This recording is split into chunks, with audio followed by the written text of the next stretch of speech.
ناظرین کرام، کیا آپ قرض میں مبتلا ہیں؟ اور کیا آپ قرض کی وجہ سے بے چین و پریشان ہیں؟ اور کیا آپ کو قرض خواہ نے قرض کی وجہ سے پریشان کر رکھا ہے اور آپ چاہتے ہیں کہ قرض سے بری و ذمہ ہو جائے؟ تو ناظرین کرام، اس ویڈیو کو مکمل دیکھیں، چونکہ آج میں قرض اتارنے کے لیے قرآن پاک کی ایک بہترین صورت آپ کو بتانے والا ہوں جو قرض کی ادائیگی کے لیے بہت ہی مجرب اور بہترین عمل ہے۔ اس سے پہلے کہ ناظرین آپ کو میں وہ صورت بتاؤں، وہ پڑھنے کا طریقہ بتاؤں، آپ سے ایک مؤدبانہ گزارش ہے کہ اگر ابھی تک آپ نے ہمارے چینل اسلامک سوشل ورک کو سبسکرائب نہیں کیا ہے تو اسے سبسکرائب کر کے ہمیں شکریہ کا موقع دیں۔ ناظرین کرام، جو شخص مبتلا قرض ہو، یعنی قرض میں مبتلا ہو اور وہ چاہتا ہو کہ قرض سے بری و ذمہ ہو جائے، قرض خواہ کو اس کی تمام رقم لوٹا دے، تو اسے چاہیے کہ بعد نماز جمعہ یعنی جمعہ کی نماز کے بعد 7 مرتبہ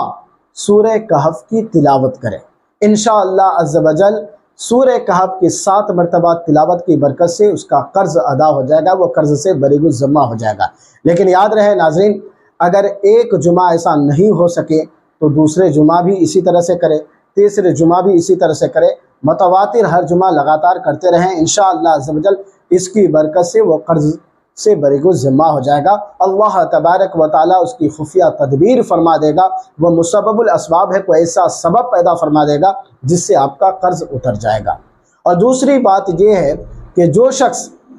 شب جمعہ، اس کے علاوہ سورہ کہف کی ایک دوسری فضیلت یہ ہے کہ جو شخص شب جمعہ یعنی جمعہ کی رات کو سورہ کہف کی محض 1 مرتبہ تلاوت کرے تو اللہ تبارک و تعالیٰ اسے ایک ایسا نور عطا فرمائے گا جس کی روشنی بیت اللہ تک جا کر پہنچے، یعنی خانہ کعبہ تک جا کر کے پہنچے، اور اللہ تبارک و تعالیٰ اس کے گناہوں کو معاف فرما دے۔ اور روزانہ سورہ کہف کی تلاوت کرنے کی فضیلت و برکت یہ آئی ہے کہ جو شخص روزانہ لگاتار مسلسل تسلسل کے ساتھ ہمیشہ سورہ کہف کی تلاوت کرے تو اللہ تبارک و تعالیٰ اسے طاعون کی بیماری سے، برس کی بیماری سے، کوڑھ کی بیماری سے، جزام کی بیماری سے، نیز دجال کے فتنے سے محفوظ و معمون فرما دے گا۔ اور سورہ کہف کے آخری 10 آیتوں کی بڑی تاکید آئی ہے۔ جو شخص چاہتا ہو کہ دشمنوں کی زبان بند ہو جائے، دشمن آپ کے خلاف بولے نہیں، آپ کے خلاف سازشیں نہ کرے، اور آپ چاہتے ہیں کہ بلاؤں و مصیبت سے محفوظ و معمون ہو جائے، اور آپ چاہتے ہیں کہ آپ کے رزق میں کشادگی ہو، تو روزانہ سورہ کہف کی آخری 10 آیتوں کی تلاوت کریں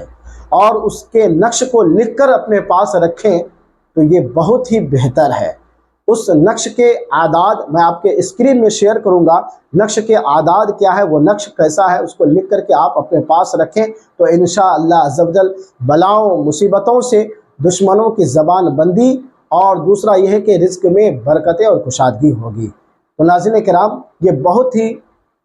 میں سمجھتا ہوں کہ فائدہ مند ویڈیو ہے آپ کے لیے اور دوسروں کے لیے، تو اس ویڈیو کو زیادہ سے زیادہ لوگوں میں شیئر کریں۔ فقط السلام علیکم ورحمۃ اللہ تعالی وبرکاتہ۔